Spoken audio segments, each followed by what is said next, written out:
This is the ECG Golf Club. And welcome to this week's Hackers Podcast. Every episode available on Spotify and YouTube. Now watch this drive.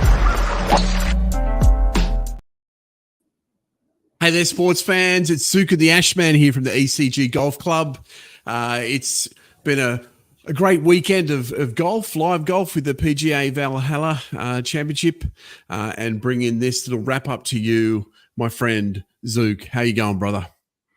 I'm doing well. It certainly was a interesting morning in terms of a very competitive finish, a high-scoring or low-scoring finish, depending on how you want to look at things in the golf world. It was, intriguing golf, and I've got my notes to work through, so I apologise if I'm looking down as we go, but plenty to talk about. Plenty to talk about. I did have quite a few early mornings, so bear with me, Chris, if I'm making no sense.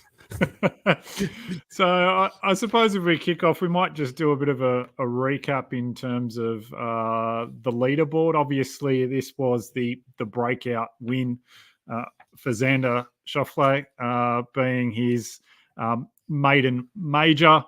It was a wire win, certainly deserving of the win. Yep. He was effectively the leader in all of the key statistics that you would look at. He was first in greens in regulation at around 83%. His sand saves were perfect at 100%. He was 12th in putted in terms of strokes gained, and set a majors record with the number of birdies, with a total of 25. So clearly a deserving winner. Yeah. Anything that caught your attention? Mate, I just really like his demeanor. I appreciated the guy being out in front and leading and going and just keep going and keep going. He seemed pretty unflappable to me. But yeah, he reps everything I love. He's got the Adidas. I'm a big Adidas fan. He's got the Callaways. And I think he wears Under Armour shirts, I think. But he looked fantastic. He might have had only one or two bogeys the whole tournament. But yeah, really enjoyed watching him. Thought it was fantastic. Yeah, no, he certainly looked like he had it under control. He was, certainly emotional after that final putt. Did half a lap and lipped itself in at the end. And, in interviews, he was, naturally it got brought up about the fact that he was often referred to as the best player going around at the moment without a Masters win. And he was certainly acknowledged that, yes, that was, I guess, a chip on the shoulder rather than a weight on the shoulder. And it was, something that he was glad to get off his back, so to speak. Yeah. But, go for it. Did you like? See, I love Bryson DeChambeau. I do. I know you do as well. But that the footage of Bryson on the driving range, I just loved how intense Bryson was.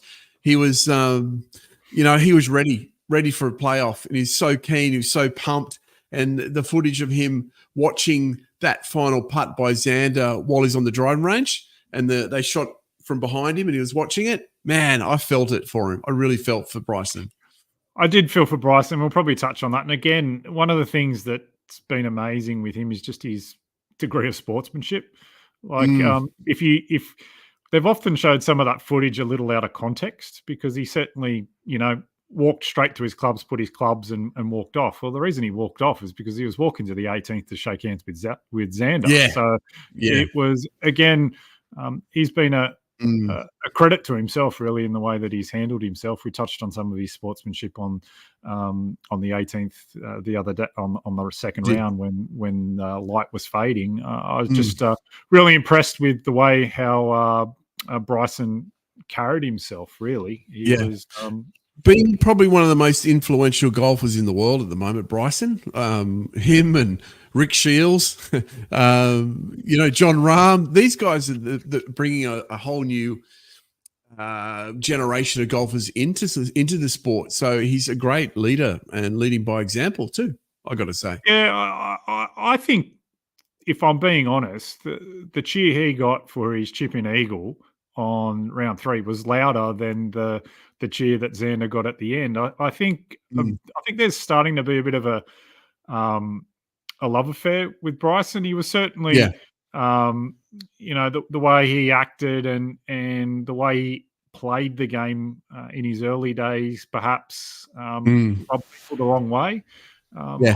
He's clearly the most charismatic player on the course at the moment. The way that he interacts with the camera and the gallery. He even made mention of that in his press conference afterwards, acknowledging that the work he's been doing on YouTube has showed how he should and shouldn't act in front of the camera, and acknowledging that, at the end of the day, it is entertainment. Yes, it is a sporting event, but eyeballs help. But yeah, it was, I was probably rooting for him. I wanted extras. Always. It was, but it was one of those things. Xander certainly had to earn it. I don't know about you, but I was watching a lot of the featured group feed this morning because it was the Bryson and Victor group. So it was great hearing them discussing things with their caddies. I know you love that kind of banter and play, and some of the decision making around whether to go for it and not to go for it, and those kind of things was intriguing. I think it was those two particularly that pushed Xander to play his best. Let's not forget here, to win, Xander had to shoot a 65 on the final day of a major. That's pretty incredible. And when we're all said and done, his 21 under was a record for majors as being the lowest score to par. There's only been, I think, 4 other scores 20 or under, and one of those was Bryson's today. So you feel sorry for Bryson in terms of being the bridesmaid here, but I don't think he was. I don't think he was, discredited himself in any way. It was certainly one of those things that no one lost it today. You had to go out there and claim it. That's right.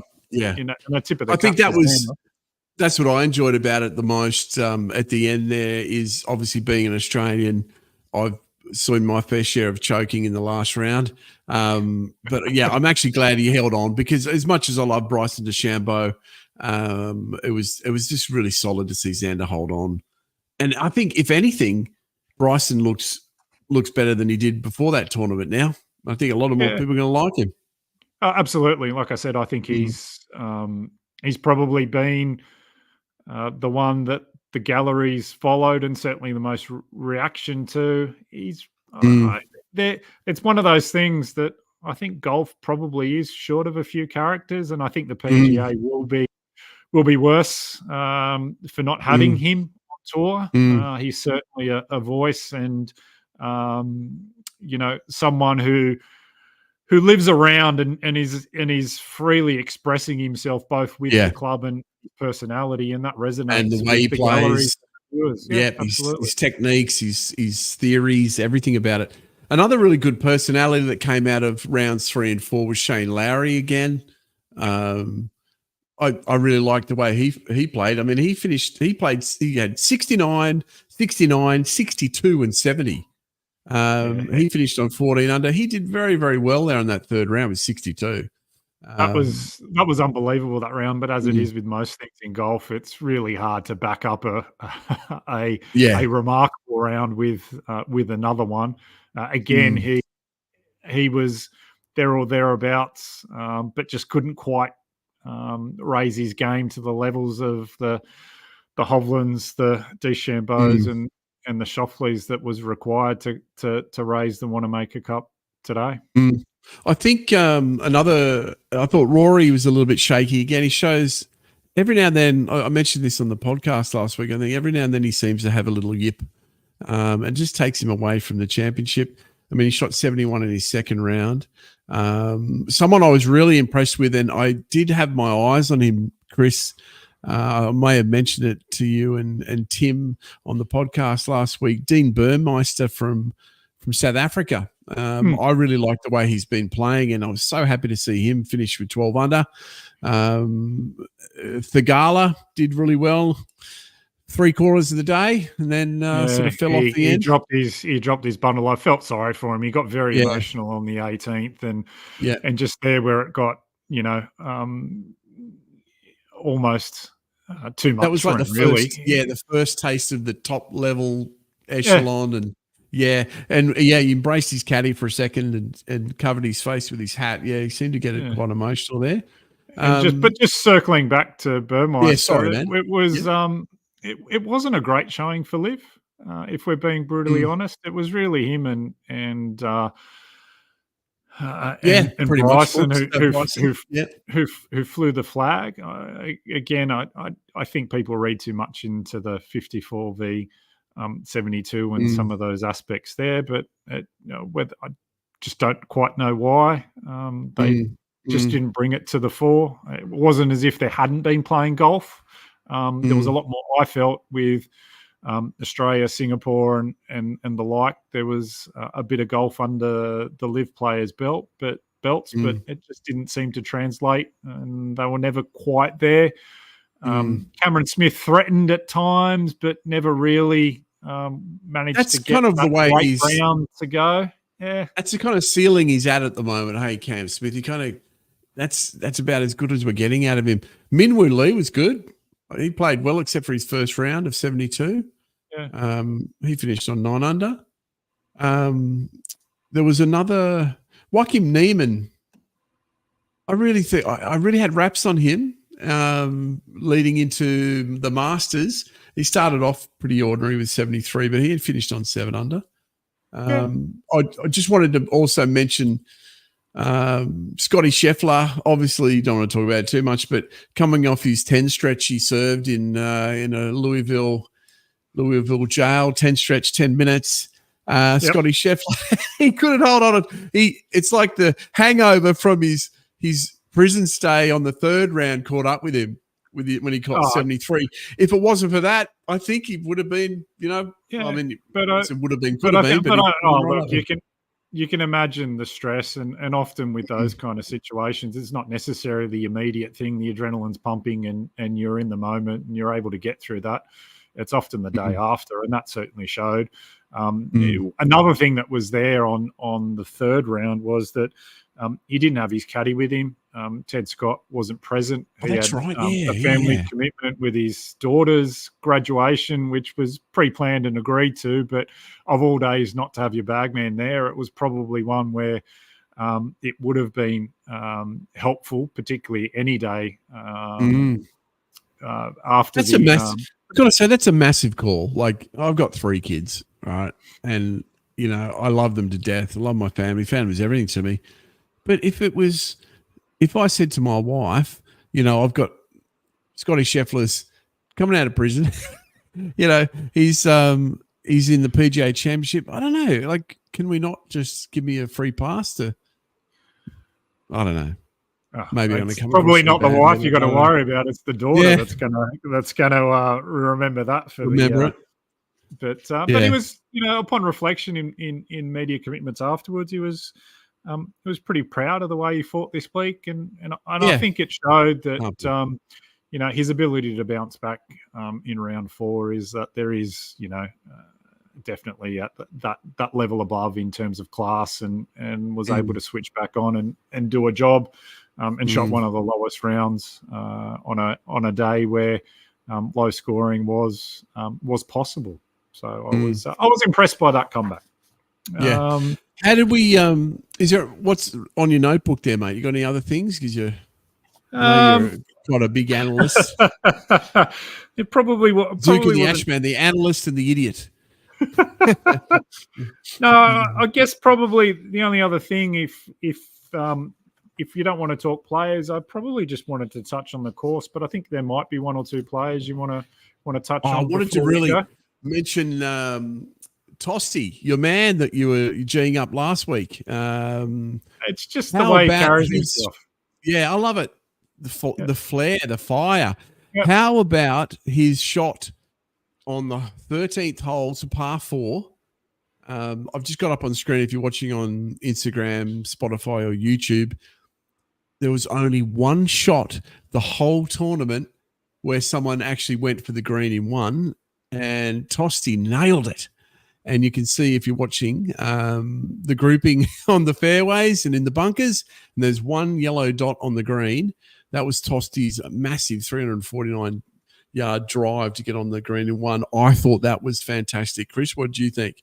It was one of the shots of the round. I was waiting all tournament for someone to have a go, particularly when there was nothing to lose, and there was nothing to lose. Yeah, so exactly. Tosti had a go. So it was one hell of a tee shot. He ended up within probably about 6 or 7 feet. Nailed the eagle putt and was very chuffed about himself. That is a very small target, Chris. Next time you're at the driving range, maybe get the the fact I can't quite hit 300 yards, but if whoever can, maybe pretend to target the same thing. It's a very small target to hit with a driver, far out. Amazing. Yeah. How about the fantasy that we did, the fantasy draft? How did we end up with that, man? I don't like to brag, but I believe I ended up getting the win. I believe you did. So loaded question. There we go. So the fantasy draft we did, I only had 3 of us this time. We had a couple of people overseas. I think Club Lock's over in Greece at the moment. He couldn't join us, but I came in dead last again with 27 under with Cam Smith, Jason Day, Min Willie, Brooks Koepka.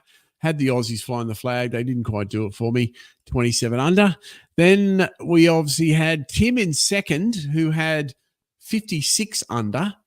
His scoring guys were Rory McIlroy, Colin Morikawa, Xander Schauffele, and Max Homer with 56 under. But winning it and grabbing himself for the second time, the orange high-vis vest.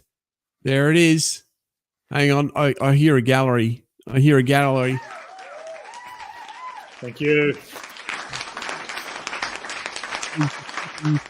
The high-vis vest comes out. The Scotty Scheffler vest.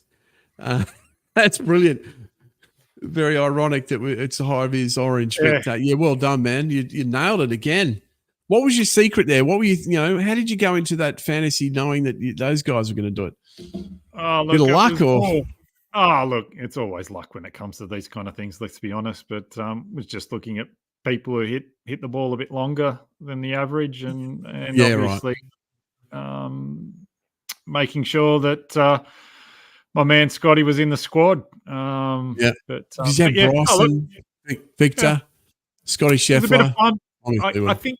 I think I know how to tweak it for the PGA, just because the PGA has those 21 US or international actual PGA pros within the field. I think we should have to pick at least one of those. PGA, you're right. PGA professionals, or like a Kazuma Kabori sort of thing. Yeah. Maybe, but and sorry, just an apology. I need to make a retraction here, because when I have to admit when I'm wrong. The PGA Championship app does have video, so I managed to work it out. It is there, so I was a bit went off a bit early and was a bit critical, but it does contain video footage, not as seamless as the Masters app, but it is there. So happy to admit when I'm wrong. And nice. So tip of the cap. I'm doing that a lot. I do that a lot.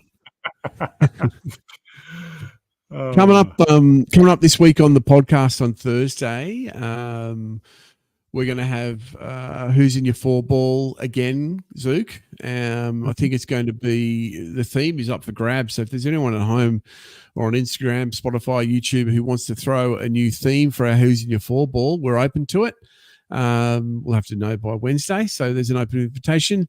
We're obviously going to have Ripped or Yipped as usual confessions this week. I wanted to talk about ball markers on Thursday night, and just maybe about the history of ball markers and when that sort of came into confessions or obsessions. Where does this one land?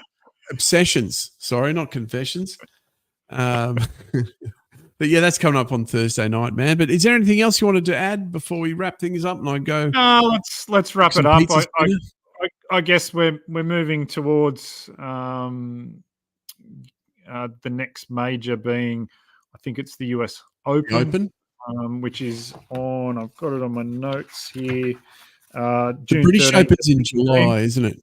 Yeah, okay. Yeah, So it's the US Open, then we go over to the British Open. Yeah, I think I already feel sorry for the field that's going to be present after the low scoring that's been here at Valhalla, and obviously the Masters was pretty low as well.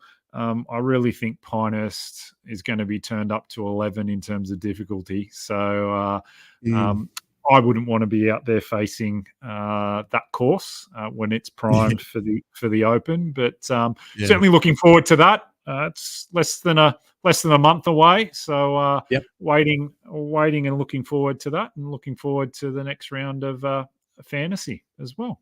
Absolutely, can't wait. Thanks for organising that. This is Zucc and the Ashman from the ECG Golf Club. Just a bit of a wrap up of the Valhalla Championship. We'll see you Thursday nights for our full podcast. Until then, peace out. This is the ECG Golf Club. And welcome to this week's Hackers Podcast.